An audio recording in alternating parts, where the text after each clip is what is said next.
S'il y a bien une notion très mal comprise par les mid-players, c'est bien la notion de ledge trap. Le ledge trap est une situation essentielle que vous devez de maîtriser pour espérer progresser. Trop de joueurs ne l'appliquent pas ou alors pas correctement, alors aujourd'hui on va apprendre ensemble comment on fait un ledge trap. Avant de commencer, je précise que je prendrai le cas d'un ledge trap global. Les personnages ayant déjà des outils efficaces comme Samus, Plante ou les Belmont ne seront pas abordés dans cette vidéo. Concrètement, c'est quoi un ledge trap ? Le ledge trap correspond à ce moment du match où vous avez coincé votre adversaire sur le rebord du stade et votre objectif est de le maintenir dans cette position tout en gardant le centre du terrain. Il faut savoir que dans ce match, le centre du terrain est absolument essentiel. Il vous permet d'utiliser toutes les options de votre choix et surtout il vous fait survivre plus longtemps. C'est important de noter que au bord du stade, c'est pas vrai du tout. Plus précisément, lorsque vous êtes corner, vous ne pouvez pas bouger librement. Par exemple, ici, vous ne pouvez pas reculer. Bon, c'est tout bête, mais rien que ça va vous empêcher de spacer correctement vos attaques ou encore vous empêcher de faire des gros commits. Bah oui, parce que là, si vous ratez votre attaque, vous risquez de mourir plus facilement car vous êtes plus proche des limites de la map. Bon, tout ça d'accord, mais comment on fait un ledge trap ? En fait, quand vous pensez ledge trap, vous devez penser couverture d'options. Comme je l'ai dit plus tôt, votre adversaire est limité dans ses mouvements, il est donc beaucoup plus simple pour vous de l'intercepter. C'est donc tout naturel que je vous dis que la pire chose que vous pouvez faire, c'est de lui foncer dessus. Si vous réussissez, ça va, mais si vous échouez, c'est là où vous allez vous mettre tout seul en corner avec possiblement l'occasion de mourir. En réalité, votre but ici, c'est d'agir comme un mur. Vous agirez donc comme une barrière entre votre adversaire et le centre du terrain. De toute façon, c'est lui qui veut sortir de cette situation, c'est donc lui qui va naturellement avancer vers vous. Pour être une bonne barrière, il faut avoir un bon positionnement. Et pour ça, rien de plus simple, il suffit de se mettre ici. Pas là, ici. Plus précisément à distance de roll du ledge. Mais alors, pourquoi cet endroit ? Simplement car, de par votre positionnement, vous allez conditionner votre adversaire à ne pas roll et à surtout ne pas get up attack. En effet, car si votre adversaire tente de roll, vous serez pile au bon endroit pour le punir. C'est donc une option que vous couvrez naturellement. De même, si votre adversaire tente de get up attack, vous êtes trop loin et donc vous pourrez encore une fois le punir. C'est donc une très bonne position, potentiellement la meilleure, mais attention, ça ne couvrira pas les autres options en tant que telles. Votre adversaire peut toujours sauter, normal get up, drop le ledge ou attendre, mais dans l'ensemble, vous gardez l'avantage car c'est lui qui est coincé au bord. Notez que cette position n'est pas rigide, voyez-la plutôt comme une base à laquelle se repositionner et jouer autour afin de bloquer l'accès au centre du terrain à votre adversaire. En revanche, je précise, se placer correctement ne suffira pas à avoir un bon ledge trap. Il faut rajouter de la pression afin de provoquer l'erreur adverse. Bah c'est vrai, à quoi bon essayer de couvrir les options de votre adversaire si lui-même décide de ne pas en prendre et de rester planté là devant vous. Après tout, il sait que vous ne voulez pas approcher pour pas vous faire reverse, alors pourquoi lui se mettra en danger ? En fait, il y a un moyen universel de faire agir un adversaire avant vous, c'est de créer un stimuli. Un certain mouvement, peu importe lequel, mais qui aura un but, c'est de faire réagir votre adversaire. Certains utilisent des attaques peu laggy, d'autres sautent sur place, chacun fait comme il veut en fonction de lui et de son personnage. A titre personnel, j'aime bien dash in, dash back pour pouvoir avoir un F-smash, mais encore une fois, chacun fait comme il veut. En fait, l'important à comprendre dans ce mouvement, c'est que vous allez inconsciemment pousser votre adversaire à agir et surtout influencer sur son timing. Bon, pour éviter que ce soit trop compliqué, on va grossièrement définir deux timings. Le premier, c'est lorsque vous chopez le ledge et vous agissez directement pendant l'invincibilité. Pas de temps à perdre, je ne veux pas que mon adversaire ait le temps de se replacer. Le second, c'est justement après le premier timing, quand une action a été jouée avant et donc que vous agissez en conséquence. Pour que ça soit plus clair, on va prendre un exemple concret. MKLeo met son adversaire en ledge trap. Premier réflexe, c'est de mettre un down tilt avec Byleth. Pourquoi ? Il a raté son timing ? Non.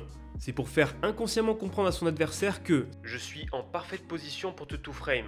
Tu es donc sous pression car je pourrais t'attaquer si tu restes trop longtemps accroché à ce ledge. » Du coup, réflexe humain, l'adversaire choisit une option après avoir vu la première attaque, MKLeo le sait, il se replace et punit le timing et l'option de son adversaire. C'est vraiment important de connaître les timings, car certaines options ne marcheront que si vous savez quand il faudra taper. Mais attention, je le précise, ça peut ne pas marcher, c'est aussi ça la profondeur de Smash Bros. Si vous n'arrivez pas à faire réagir votre adversaire, c'est peut-être que vous ne l'avez pas fait assez peur et que éventuellement à la prochaine tentative, vous ne pouvez pas vous contenter d'attendre sa réaction, mais directement agir. En fait, ce qui rend cette situation si forte, c'est que vous avez le dessus sur votre adversaire. Qu'il soit sur le bord ou sur le stade, il reste corner, il est donc limité dans ses actions. Et c'est justement parce que son choix d'options est limité qu'il faut qu'on parle de la notion de pressing. Lorsque vous faites le mur, gardez surtout en tête qu'il faut mettre la pression. Mais attention, pas n'importe quelle pression. Ici, l'objectif n'est pas de gagner l'interaction, mais de pousser l'adversaire à choisir une option et la punir en conséquence. On pense par exemple au backer de Mario ou le backer de Cloud qui tue s'il touche l'ennemi mais qui ne les met pas en danger en cas d'échec. Vu que je sais que c'est pas trop parlant, on va prendre un exemple que j'ai déjà utilisé plus tôt. Là, il ne prend presque aucun risque avec ses attaques. Il se replace après chacune d'entre elles, et comme ces dernières n'ont pas de lag, elles lui permettent de réagir aux options d'Mkaleo. Il ne cherche pas à tuer avec son F-tilt ou son R, il couvre juste l'option, profitant que l'attaque couvrira devant lui au mieux et que au pire il pourra s'en aller sans problème. Jusque là, on a évoqué presque toutes les choses à savoir sur le ledge trap, mais il manque un détail.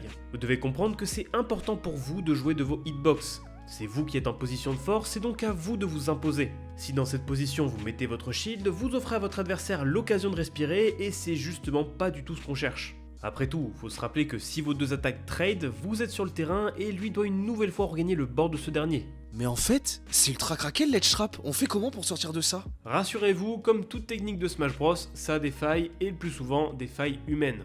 Premièrement, pour faire un ledge trap, il faut avoir le temps de se mettre en place. Si votre adversaire est en retard dessus, vous pouvez y échapper avec l'option adéquate. Deuxièmement, essayez de déceler quelles options votre adversaire veut vous faire input. Les intentions sont plus simples à comprendre si vous savez quelles options fortes il va vouloir avoir pour vous tuer. Par exemple, vous êtes face à un Luigi et il bourre des down tilt au ledge. Vous devez comprendre que ici, il veut que vous tentiez de le punir avec une get up attack, car si vous le faites, c'est la mort.